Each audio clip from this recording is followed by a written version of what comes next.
morning. Ulit-ulit. Ayan, it's Monday today. And finally, we're going back sa Rusi on Mabalacat para magpirma dahil nung Saturday may nag-CI na. Tapos so yun, sinabi is pwede na daw kunin yung hinuhulugan namin tricycle. Ayun, finally. And kahit finally na, grabe. Alam niyo yung pipirmahin ko mamaya, gaano karami. Parang siya, long pad. Kung nakita yung long pad na bago, kung bibili kayo ng long pad na bago, ganun lahat yung mga pipirmahin ko. I mean, ganun karami. Promise. So, hindi ko nga alam kung kailan kami matatapos niyan. baka 10 years na kami matapos.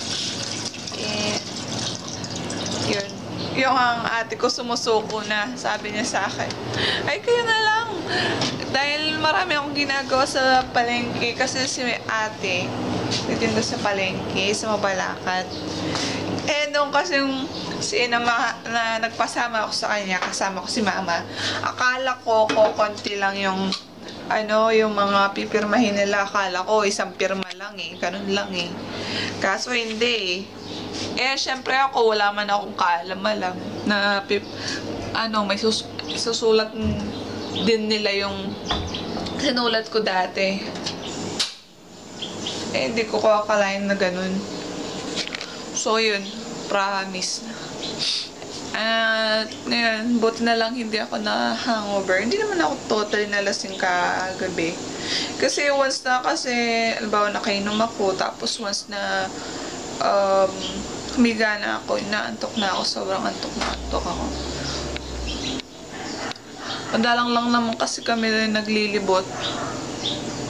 Madalang kami pumapasyal sa mga kaibigan namin. So yun, inom lang kami ng konti lang, 3 lang, hindi 4 kami. Pinuntahan namin yung mag-asawa, syempre no. So kahit busy ako sa part-time business ko, syempre dapat pag may time, binibigyan mo ng oras na mag-happy ka pag may time, diba? Pasensya na, hindi ako nakakapag-vlog.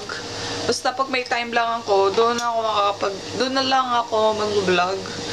Pag minsan kasi, hindi ko na maiwasan hindi mag-vlog. Kasi sa sobrang busy, syempre hindi ko na mahawakan yung camera. Kaya yun, sorry. Basta pag may time, gumagawa rin ako ng mga makeup tutorials.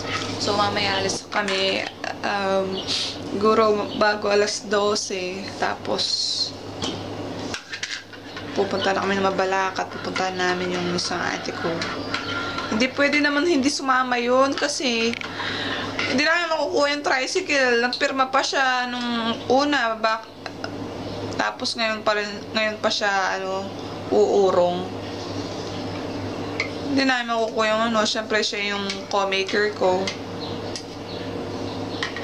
Ngayon, yung problema ko mamaya is yung sinong magdadrive. Kapag tapos na ako ng pirma,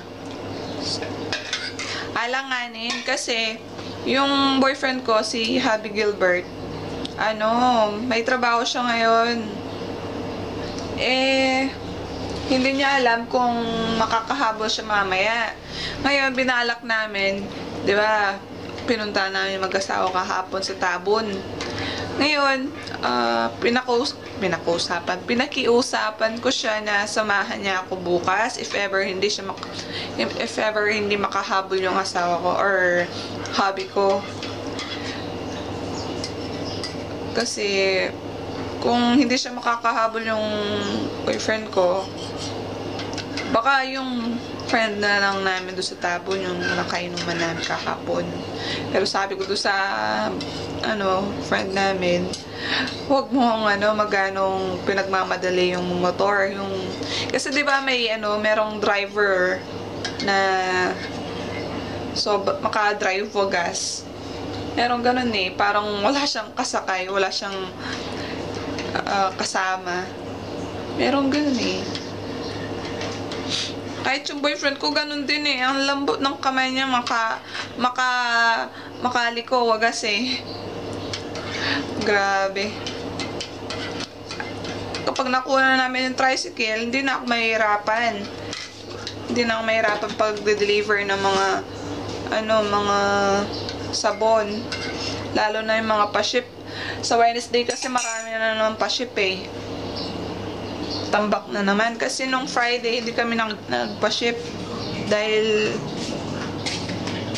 yung boyfriend ko is may trabaho nun. Tapos, umuulan sobra. Alas 3 pa lang ng hapon. Umuulan na.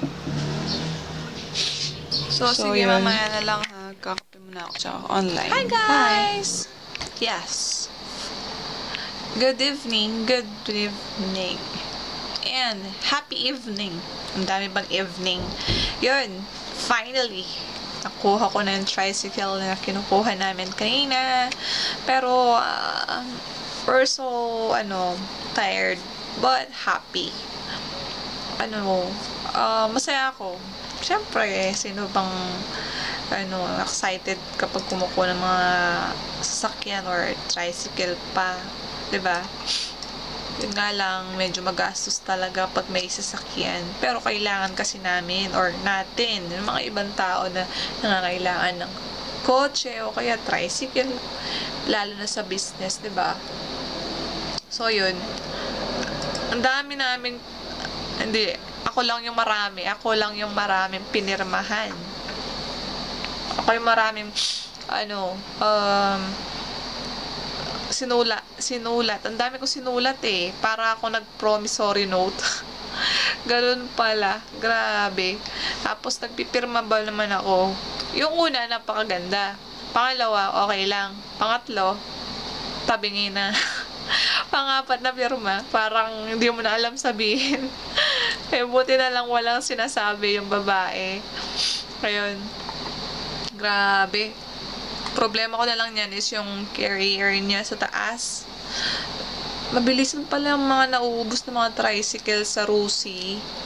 Buti na lang meron pa kami natira. Kasi nakadating na kami is hapon, mga alas 3 na.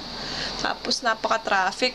Kung siguro, pagdating namin siguro doon, wala na kaming nakuha ng tricycle. Malas na lang kami nun.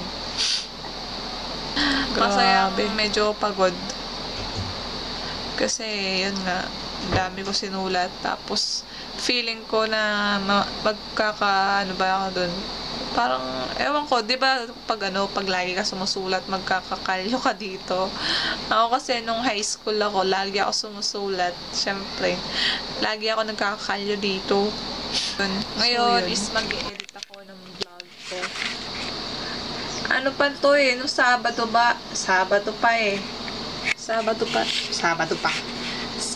pa to. Kaso, yun nga. Sa sobrang busy, hindi ko na time ang pag-edit ko. Ano ba tayo ngayon? Monday. Grabe.